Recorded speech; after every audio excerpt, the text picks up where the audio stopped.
Hola amigos, amigas, continuamos con el estudio de la serie Apocalipsis, la batalla final. Nuestro estudio para este momento tiene por título La corrupción de la fe.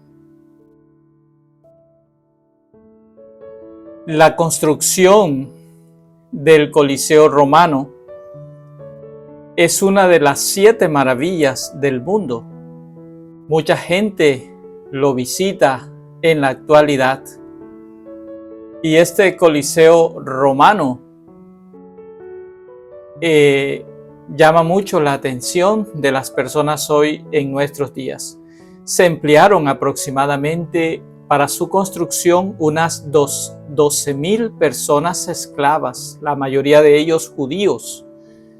Ellos fueron prisioneros por Tito después de la destrucción de Jerusalén en el año 70. Vamos a orar para pedir la bendición de nuestro Dios. Ore conmigo. Querido Padre, gracias por este momento que podemos estudiar tu palabra. Te rogamos que nos dirijas a través del Espíritu Santo y que este estudio sea de gran bendición para todos, que nos traiga luz para comprender que estamos cerca de la segunda venida de Cristo. Te lo pedimos, Padre, en el nombre de Jesús. Amén. Muchas gracias, hermano, hermana, amigo, amiga, por haber orado conmigo. Como te decía, el Coliseo romano es una de las 7 maravillas del mundo. Es visitada por millares y millares de personas a lo largo del año. El Coliseo romano antes fue ocupado por la Domus Aurea, residencial del emperador Nerón. Luego el anfiteatro o coliseo quedó conocido como Coliseo por una estatua colosal de Nerón. Y esta estatua colosal de Nerón llamaba mucho la atención, y ahí está esta foto que nos indica la manera de cómo se veía la estatua de Nerón allí al lado del Coliseo romano. Esta imagen de Nerón quedaba allí muy cerca del gigantesco monumento y aún es el mayor teatro del mundo. Durante siglos se hicieron espectáculos de fieras, de los gladiadores y también del martirio de los cristianos. Durante los primeros siglos de la era cristiana, este Coliseo romano se tornó en un símbolo de la muerte de los cristianos. Aquellos que, amando la palabra de Dios, no se inclinaron ante los ídolos romanos y depositaron aquí sus vidas. Según algunos historiadores, en el año 80, cuando este coliseo fue inaugurado, 5,000 animales salvajes fueron sacrificados y 10,000 cristianos muertos.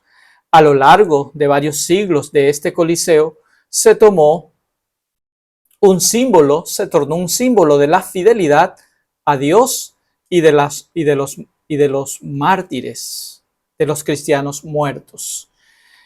En este coliseo se derramó mucha sangre de los mártires, y la sangre de los mártires de los cristianos era semilla, y cuanto más el enemigo de Dios perseguía a los sinceros hijos de Dios y los mataba, más cristianos crecían en número.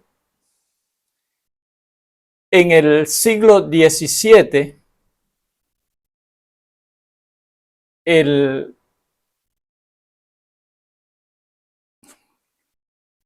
aquí vemos una foto de cómo las fieras salvajes mataban a los cristianos, y era un espectáculo allí en el Coliseo romano. En el siglo XVII, el Papa Bento XIV, él consagró la pasión de Cristo y consagró el Coliseo como lugar sagrado por causa de los mártires que allí murieron. El 18 de abril del año 2013, el Papa Juan Pablo II declaró lo siguiente.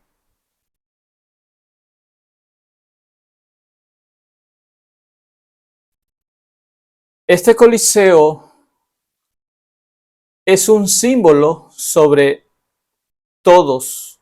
Nos habla de los tiempos pasados de aquel gran imperio romano que se desmoronó. Aún habla de los mártires cristianos que dieron su testimonio con su vida y con su muerte.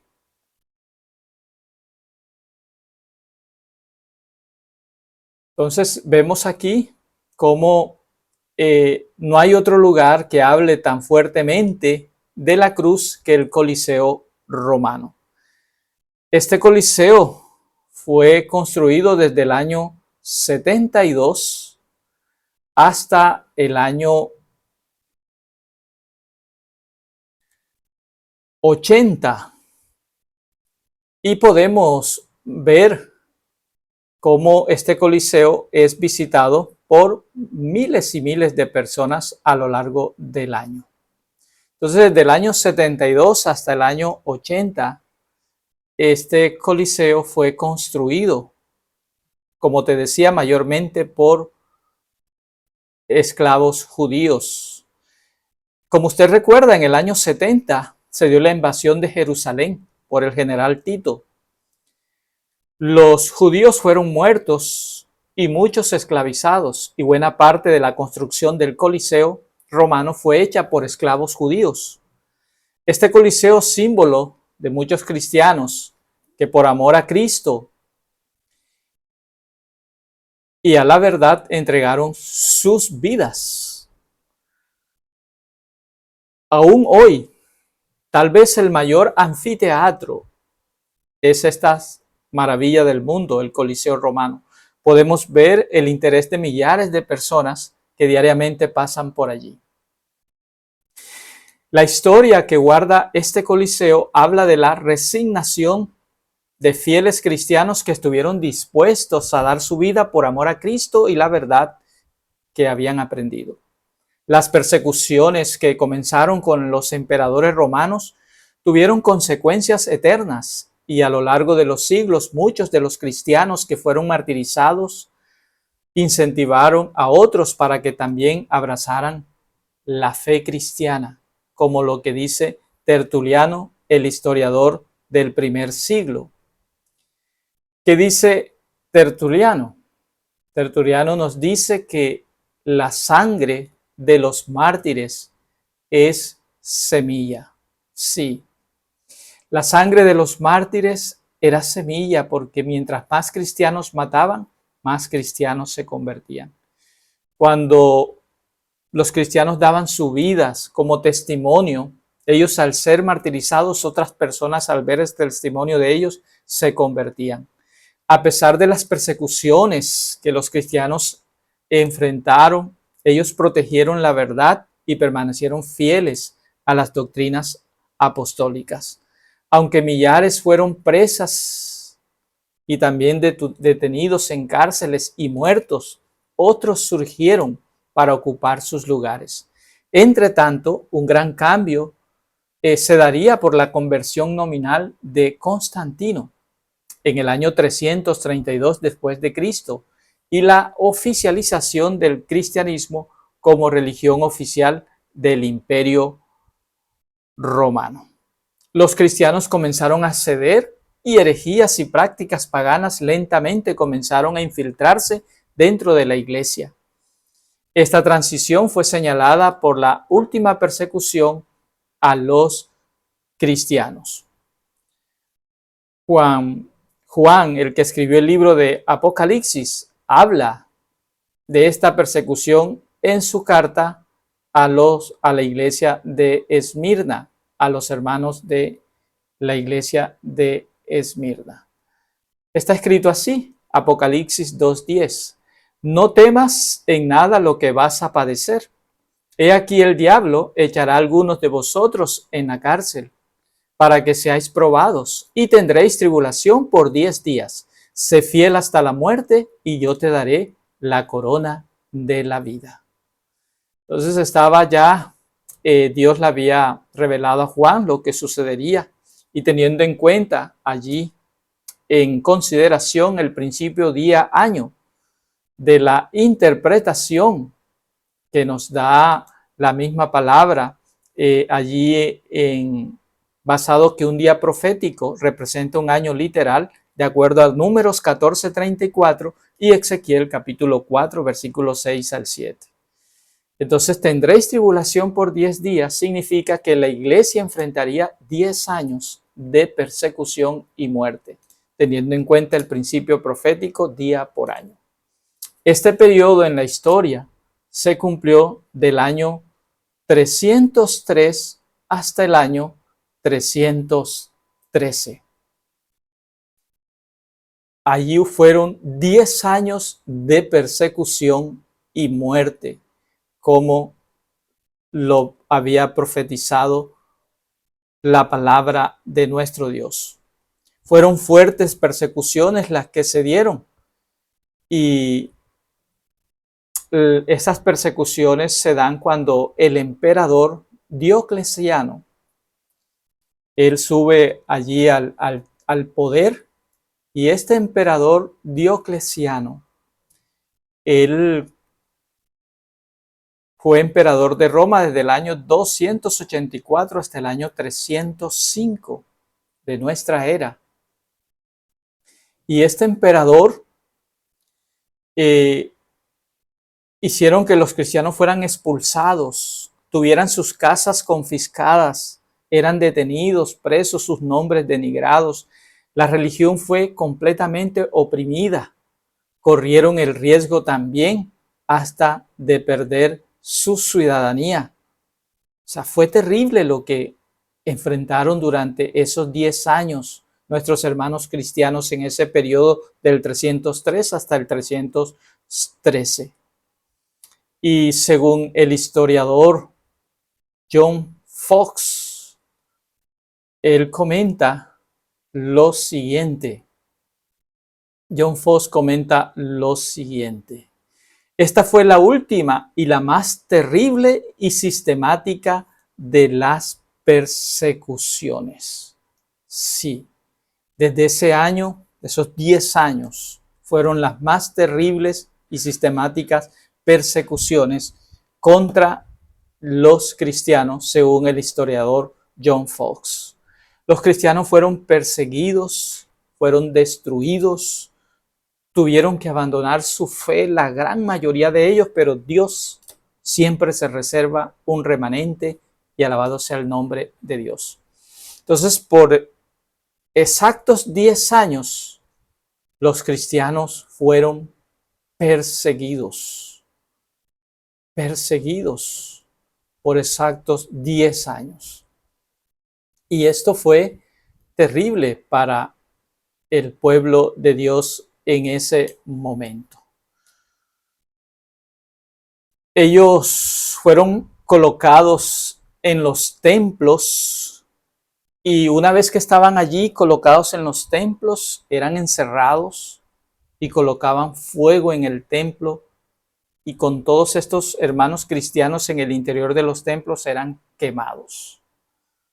De esa manera, así fue la persecución más terrible y sistemática durante esos 10 años.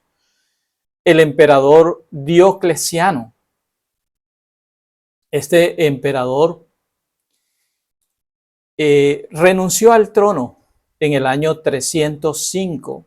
Entre tanto, sus subordinados y sucesores Galerio y Constancio continuaron con la persecución. Esta persecución duró hasta el año 303, exactamente 10 años, cuando Constantino, el primer emperador cristiano, hizo cesar todos los propósitos para destruir la iglesia, asignando así el edicto de tolerancia de Milán. Este edicto fue asignado por Constantino y Licinio el día 13 de junio del año 313 en Milán, y declaran en ese edicto lo siguiente.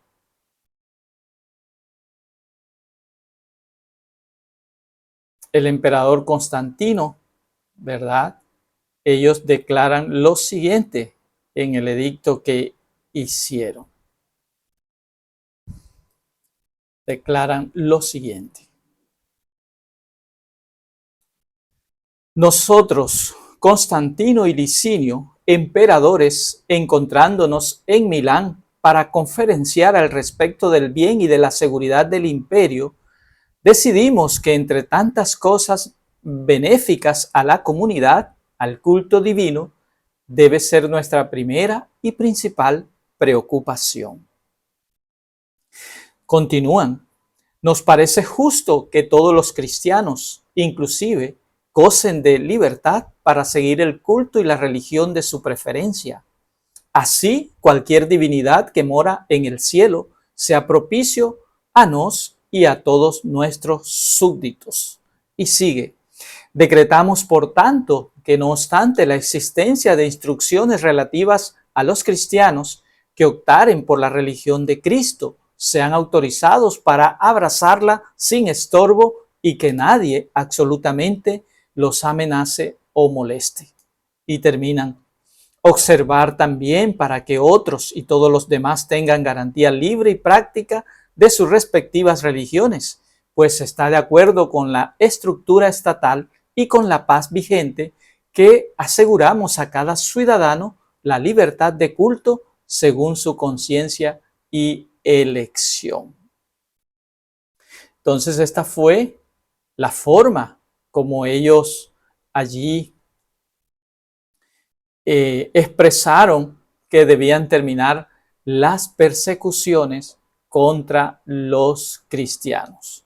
Entonces el imperio romano sería neutro en cuanto al credo religioso, acabando oficialmente con toda la persecución contra los cristianos. Y este edicto se dio para devolver a los cristianos sus posesiones, los lugares de culto, sus propiedades que habían sido confiscadas de los cristianos, y dio este edicto al cristianismo y a todas las otras demás religiones un estatus de legitimidad.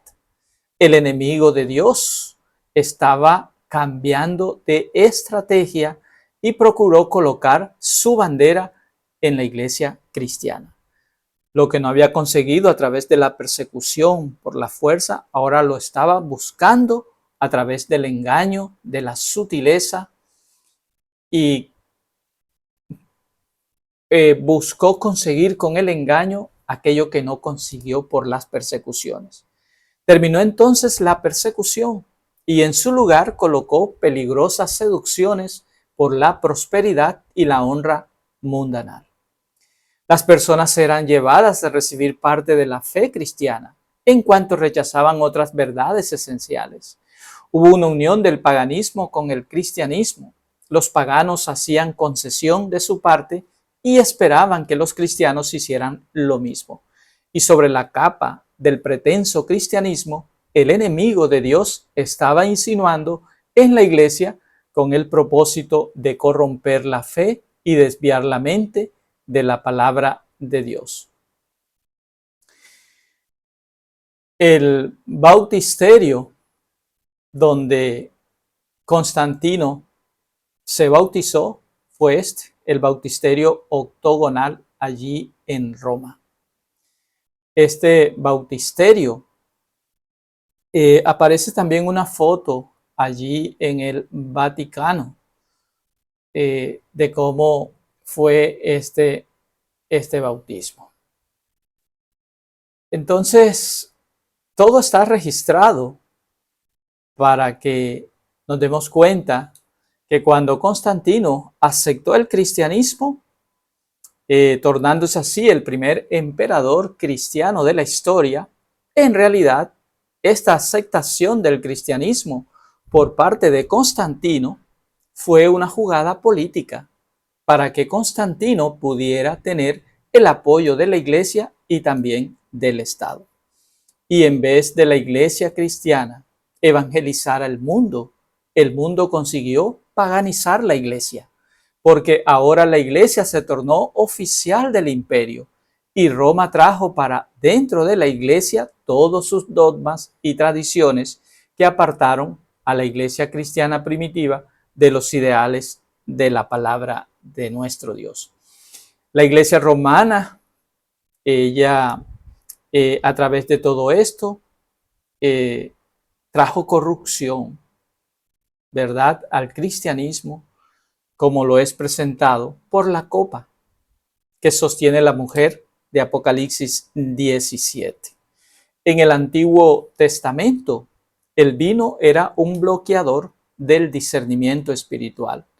Por eso, el uso del vino era prohibido para los sacerdotes, para que ellos supiesen distinguir o tuviesen bien claro la diferencia entre lo santo y lo profano. Entonces el vino de Babilonia puede representar todas las herejías con las cuales la iglesia romana embriagó el juicio y desvió del camino a los pueblos de la tierra. El vino es símbolo de sus falsas doctrinas, y entre las cuales podemos mencionar las siguientes. Podemos mencionar las siguientes falsas doctrinas. Una de ellas es la creencia en la inmortalidad del alma, el tormento eterno de los impíos, la negación de la persistencia de Cristo, la confesión de los pecados al sacerdote, la existencia del purgatorio, la veneración de los ángeles y de los santos muertos, el uso de imágenes, la exaltación de María y de oraciones dirigidas a ella y a los santos muertos, el culto a la cruz, el culto a imágenes y reliquias, la canonización de los santos muertos, la santidad del primer día de la semana. Todas estas falsas doctrinas que representan el vino de la iglesia romana ha embriagado a los pueblos con estas falsas enseñanzas que prevalecen hasta el día de hoy. Y hay muchas más. Y a pesar de todo este gran periodo de apostasía, Dios seguía teniendo sus hijos fieles que no aceptaron esas falsas doctrinas, que no aceptaron esas herejías. Y Dios también tiene sus hijos fieles hoy en este periodo final de la historia humana. Por causa de los fieles de Dios no aceptar estas falsas doctrinas en sus tiempos, pagaron un precio muy alto por su fidelidad a Dios y a su palabra. Y el precio que pagaron fue con su propia vida. Y es lo que veremos con la ayuda de Dios en nuestro próximo estudio, que tendrá por título Los mártires de la fe. Entonces, la corrupción de la fe, entraron esas falsas herejías, esas falsas doctrinas, esas falsas enseñanzas que prevalecen hasta nuestros días, y millares de seres humanos creen estas falsas enseñanzas. Por eso Dios te ha llamado para este tiempo, para que conozcas la verdad, y la verdad te haga una persona libre en Cristo Jesús. Y Dios quiere usarte como su instrumento en estos tiempos, antes de la segunda venida de Cristo, para que así como el Señor te ha bendecido con la verdad, tú también lleves la verdad de Dios a otros que están confundidos. Porque este mundo está muriendo en tinieblas, pero para eso te llama el Señor en estos tiempos finales, para que abraces la verdad, porque cuando el Espíritu de Dios viene a tu vida, el Espíritu de verdad te conduce a toda la verdad, como es en Cristo Jesús. Aunque muchos hoy tienen la verdad de Dios por tierra, Dios te levanta hoy, mi hermano o mi hermana, para que tú lleves esa verdad de Dios a aquellas personas que no conocen la verdad como es en Cristo Jesús, y todos juntos nos preparemos para la segunda venida de Cristo. Vamos a orar. Ore conmigo. Querido Padre, muchas gracias, Señor, por este informe, por este mensaje, que nos ayudas de cómo las falsas doctrinas, las falsas enseñanzas vienen de mucho tiempo atrás y cómo hoy miles y miles de personas están abrazando estas tradiciones que no están acorde a tu palabra. Mas tú pasas por alto los tiempos de ignorancia y estás levantando un pueblo, Señor, para que lleve tu verdad a las personas, para que conozcan la verdad como es en Cristo Jesús. Te pedimos, querido Padre, que nos asistas con tu Espíritu Santo y nos capacites para ser tus instrumentos en esta etapa final de la historia humana. Prepáranos a todos, Señor, para la segunda venida de Cristo. Te lo pedimos y agradecemos en el nombre y por amor de Jesús. Amén. Amén. Muchas gracias, mi hermano, mi hermana, mi amigo, mi amiga, por estos minutos que hemos aquí juntos reflexionado. Te espero en un próximo vídeo. No olvides darle un me gusta, compartirlos con otros, porque conoceréis la verdad y la verdad te hará libre. Que la paz de Dios sea contigo. Amén. Amén.